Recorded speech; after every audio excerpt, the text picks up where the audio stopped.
jumpa lagi dalam program VOA Indonesia Dunia Kita. Saya Virginia Gunawan dari Washington DC. Dan saya Aryatna Budianto yang berada di daerah Outer Banks di negara bagian North Carolina. Outer Banks merupakan deretan pulau sepanjang 320 km yang membatasi antara garis pantai Virginia Selatan dan North Carolina dengan Samudra Atlantik. Kota-kota kecil di sepanjang daratan Outer Banks merupakan kawasan wisata dan suaka alam. Juga terkenal dengan 6 mercusuar yang menjadi daya tarik wisatawan. Pada musim panas 2019, kawasan pantai Cape Hatteras di ujung selatan Outer Banks dikunjungi lebih dari 1,5 juta wisatawan. Ini merupakan angka tertinggi dalam 16 tahun sebelum anjlok tajam tahun berikutnya hingga sekarang akibat pandemi. Maraknya wisatawan yang berkunjung ke sebuah wilayah hampir selalu menimbulkan masalah sampah. Dalam liputan pertama kita akan menyaksikan bagaimana sampah dari laut bisa diolah menjadi sebuah alat bantu teknologi. Dan juga dalam liputan berikutnya kita akan melihat sebuah jalur ziarah baru di Yerusalem yang kini populer menjadi destinasi wisata religi bagi warga Nasrani, terutama saat merayakan Paskah.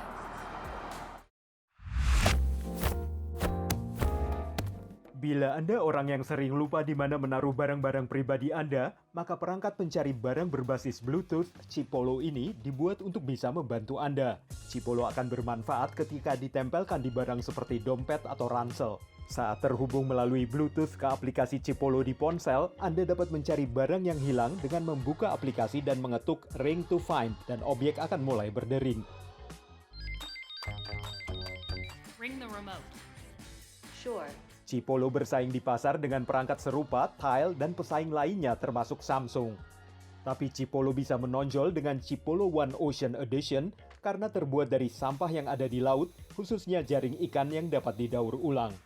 Our products are made of plastic, and even though they are very small and we are not contributing like a lot of plastic consumption, we still felt that we should be environmentally responsible and conscious. Dengan bantuan Ocean Works, sebuah organisasi yang bertujuan membersihkan dunia dari sampah plastik, plastik yang diambil dari perairan dangkal diubah menjadi butiran untuk membuat bagian penutup luarnya. By incorporating ocean plastics into their product, it really sends a message to not only consumers but other businesses that really anything is possible and you can start small and have really big results. Chipolo belum lama ini menyumbangkan $10.000 untuk Oceanic Global, sebuah organisasi nirlaba yang mendukung upaya pembersihan laut. On average, a plastic item takes between 500 and 1,000 years to break down. That's why it's so important that companies like Chipolo are finding innovative ways of actually using this existing plastic. Sampah plastik berbahaya di samudera dan lautan meningkat dengan laju yang mengkhawatirkan. Produk plastik sekali pakai, serta plastik yang ditemukan di alat tangkap yang hilang atau ditinggalkan, mencakup sekitar 70% dari semua sampah laut, menurut Asosiasi Limbah Padat Internasional. Banyak perusahaan ikut mengatasi masalah ini, seperti Adidas yang membuat sepatu dari plastik laut. Sementara karpet di mobil SUV mendatang, Fisker Ocean, juga berasal dari plastik laut dan tali pancing. Chipolo sendiri merasa senang bisa sedikit berkontribusi terhadap masalah global yang besar ini. We are not just selling a product that's made out of the recycled fishing nets, but we are also spreading awareness about the ocean pollution itself. So maybe we are also encouraging other companies to start thinking about it and also make products that are made out of the recycled plastic instead of the virgin materials. Dari Washington DC, VOA. Jalur Emmaus sepanjang 18 km ini diyakini sebagai yang dilalui Yesus Kristus setelah penyaliban dan kebangkitannya. Jalur yang baru dibuka ini bermula di kota Israel bagian Arab Abu Ghosh menuju kota Emmaus. The Emmaus Trail is a pilgrim's trail. We don't have this very much in Israel. There is the Jesus Trail in Galilee. So it's more or less the same experience, with the slight difference that the Emmaus Trail you can do it in half a day. It's on the way to the airport. It's a very nice way to end a pilgrimage, I think, to sort of recapitulate all what you have seen and to meditate on this, going back to your country. Dalam Injil Lukas disebutkan, di jalur ini dua peziarah bertemu seorang pria yang akhirnya terungkap sebagai Yesus Kristus yang bangkit. Di sini terdapat jalan Romawi dan makam-makam kuno. Jalur dirancang agar aman dilalui semasa pandemi. Usai menyusuri rute, peziarah bisa berkunjung ke Museum Terra Sancta di Biara Saint Xavier di Kota Tua Yerusalem yang dikelola biarawan Fransiskus Katolik Roma. Banyak peninggalan sejarah yang belum pernah dipamerkan ke umum. They were gifts from the King of France, le Roi Soleil, Louis XIV. This monstrance comes from Napoli, that was in the Kingdom of Spain. It's the gift from Charles III. Menurutnya, Paskah merupakan kesempatan bagi umat Nasrani untuk menghayati kembali kepercayaannya. So everybody sees Jesus the Christ with his own eyes, with his own culture, but the faith is the same. So it's important to be able to see with the eyes of different people the same object, the same faith. Ia berharap pada Paskah berikutnya, jalanan di Yerusalem bisa kembali ramai dengan peziarah, pemandangan yang telah berlangsung berabad-abad namun terhenti akibat pandemi. Dari Yerusalem, Israel, VOA. Pemirsa, di segmen berikutnya Virginia Gunawan di Washington DC akan hadir menemani Anda, dan pada segmen selanjutnya saya akan kembali menemani Anda dari North Carolina. Tapi sebelumnya kita istirahat dulu. Stay tune di Dunia Kita.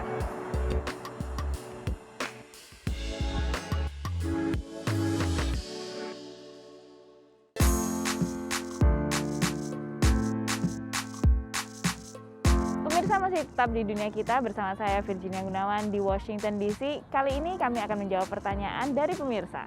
Halo, saya Filemon Noya di Jakarta. Pertanyaan saya, apa yang sebenarnya menjadi pemicu sikap anti-Asia yang terjadi di Amerika belakangan ini? Dan apakah ada kaitannya dengan kasus penembakan yang terjadi di Colorado beberapa hari yang lalu? Terima kasih. Terima kasih Filemon atas pertanyaannya. Ini memang agak kompleks ya, karena sejarah terhadap etnis Asia di Amerika Serikat itu punya sejarah panjang, terutama ketika pembangunan Amerika Serikat sendiri pada masa pembangunan rel kereta api dan gold rush atau kebangkitan atau fenomena untuk menambang emas di Amerika Serikat di pantai barat Amerika Serikat pada saat itu. Namun untuk kasus kekerasan yang terjadi selama 1 tahun belakangan ini dipicu oleh beberapa orang mengatakan bahwa hal ini dipicu oleh sikap atau pernyataan yang dikeluarkan oleh mantan Presiden Donald Trump yang pada saat itu menyebutkan virus corona itu berasal dari Wuhan, Tiongkok, dan juga menyatakan bahwa virus corona itu adalah Chinese virus atau virus Cina, yang membuat sentimen terhadap warga Asia, warga Amerika keturunan Asia yang ada di sini itu dikenai kekerasan atau tindakan kekerasan, baik kekerasan secara verbal maupun kekerasan secara fisik. Nah, apakah ini lalu bisa menjadi salah satu faktor yang menentukan adanya penembakan di beberapa tempat seperti misalnya di Atlanta maupun di Colorado? Itu masih dilakukan investigasi lebih lanjut karena memang tidak ada bukti yang menyatakan adanya hubungan langsung antara kebencian terhadap ras tertentu dengan penembakan yang terjadi di Colorado. Jadi untuk penembakan massal yang terjadi belakangan ini tidak serta-merta langsung bisa dikorelasikan dengan hubungan kebencian atau anti-Asia yang terjadi di Amerika Serikat saat ini. Semoga bisa menjawab pertanyaan Filemon, dan ini ada satu liputan terkait dengan kegiatan diaspora Indonesia yang juga menggalakkan aksi untuk mengecam kekerasan yang terjadi pada komunitas Asia di Amerika Serikat dari West Coast hingga East Coast di Amerika Serikat, dan bagaimana apa saja yang dilakukan oleh warga diaspora Indonesia di Amerika Serikat. Kita tonton liputannya.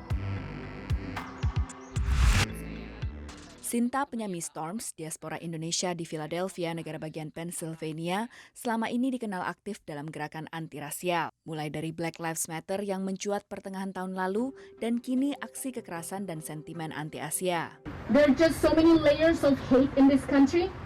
I want us to peel them one by one and shed the light on them. Pekan sebelumnya, Sinta bersama pemimpin komunitas lain di Philadelphia mengusut kasus kekerasan yang terjadi pada warga keturunan Indonesia di transportasi umum. Mereka lagi duduk aja nunggu kereta dan kemudian anak-anak ini langsung duduk sebelahnya ngedorong, langsung bilang, "Sana kamu move," gitu. Pas keretanya datang, naik ke kereta, mereka terus diintimidasi gitu dengan anak-anak itu. Sementara ada orang-orang lain, cuman mereka yang dijadiin target. Namun korban masih mempertimbangkan ulang untuk melaporkan kasusnya ke polisi. Saya juga tahu memang banyak yang takut atau banyak yang aduh udahlah nggak apa-apa, masih untung masih hidup, biasanya begitu orang Indonesia kan. Tapi this is the time to speak up because we have to know and then this is how we can protect you. Jadi perlindungan masyarakat tuh nggak sebatas melindungi pada saat kejadian itu, kita harus berpikir lebih ke big picture gitu loh. Aktivis memperkirakan jumlah korban kekerasan yang melapor jauh lebih kecil dari angka di lapangan. Rasa takut jadi salah satu alasan sedikitnya jumlah kasus kekerasan yang dilaporkan, menurut Aryani Ong yang pernah bekerja sebagai pengacara hak sipil. They may not have had good interactions with the local police or the government in the past, and therefore do not trust that anything good's going to come out of it. And that's not an unfounded fear, right? Because of the stories about police misconduct too toward people of color in this country. Sejarah Indonesia yang punya latar belakang dengan kolonialisme bisa menjadi perbandingan dengan kondisi rasisme di Amerika. So in a similar parallel in the United States, I think what Asian Americans and particularly immigrants are also coming to understand is that we hold a similar place in a system that is dominated by whites. Selain orasi, sukarelawan juga aktif melakukan patroli untuk saling menjaga warga Amerika keturunan Asia yang berusia lanjut, mengikuti beberapa insiden yang menarget mereka. Dari Alexandria, Virginia Gunawan, VOA. Pemirsa, setelah yang satu ini, dunia kita akan kembali bersama Aryatno Budianto di North Carolina. Jangan kemana-mana, tetaplah di dunia kita.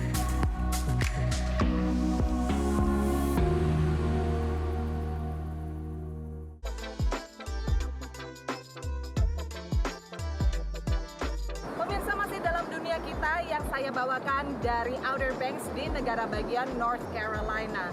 Dalam segmen ini, saya ingin mengajak Anda untuk berkenalan dengan dua diaspora perempuan Indonesia.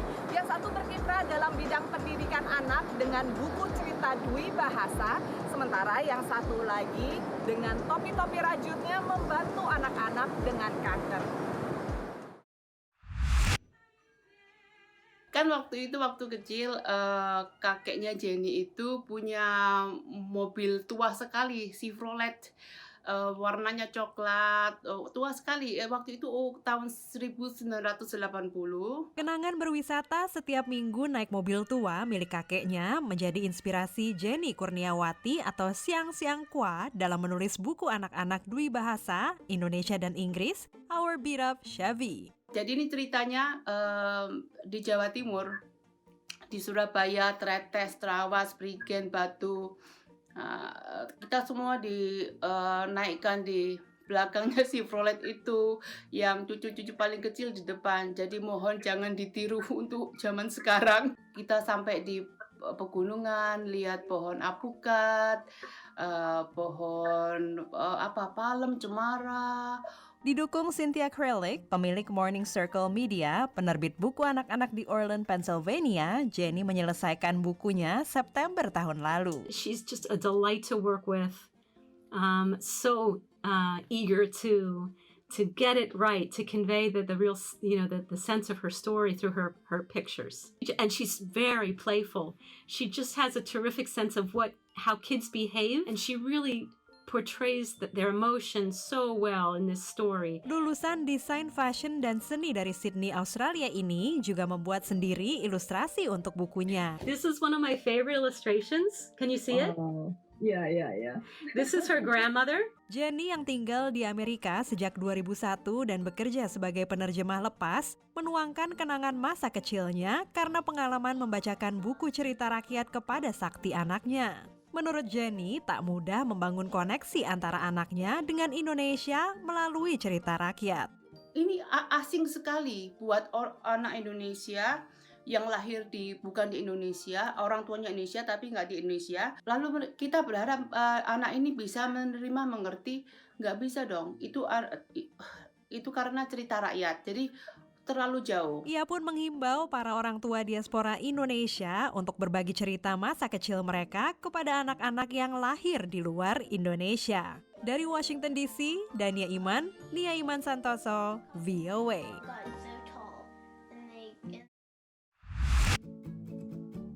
Untuk membuat topinya itu cepat sekali, setengah jam selesai.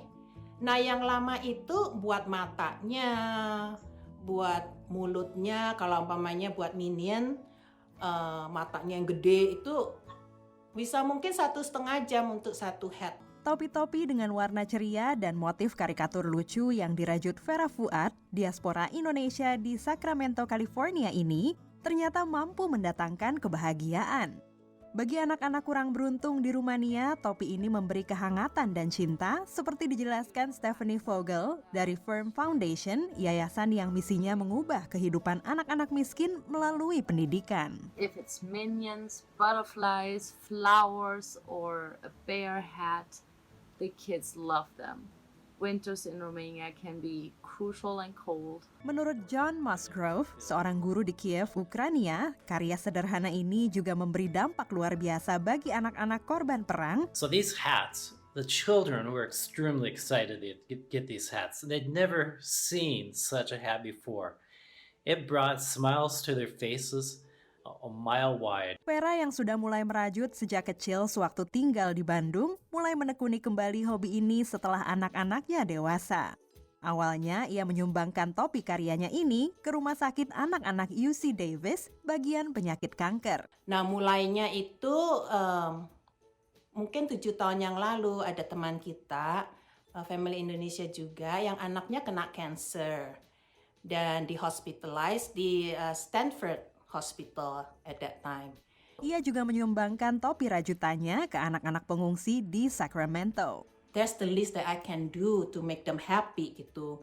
Cuma kasih simple hats yang lucu aja mereka udah happy, ya kan? Sebagai satu-satunya penyumbang topi rajut di Sacramento, Vera lantas mencetuskan ide untuk membuat sebuah klub rajut bersama sejumlah diaspora Indonesia. Karena itu kita rame-rame membuat beanies sebanyak mungkin untuk dikirim ke Ukraine. I wish there's more people yang help out gitu, karena demand-nya tuh banyak sekali ya. Dari Washington DC, Dania Iman, Nia Iman Santoso, VOA. Pemirsa, dengan berakhirnya liputan tadi, berakhir juga episode VOA Dunia Kita kali ini. Jika Anda masih ingin melihat liputan kami yang lainnya, bisa langsung ke www.voaindonesia.com atau juga bisa langsung ke YouTube channel kami, VOA Indonesia. Jangan lupa juga mampir ke sosial media kami, ada di Facebook, Twitter, dan Instagram dengan kata kunci VOA Indonesia. Dan dari Suaka Alampi Island di Outer Banks, negara bagian North Carolina, saya Ariadna Budianto. Saya Virginia Gunawan dari Washington DC. Sampai ketemu lagi minggu depan. Stay safe and stay healthy pemirsa. Dadah.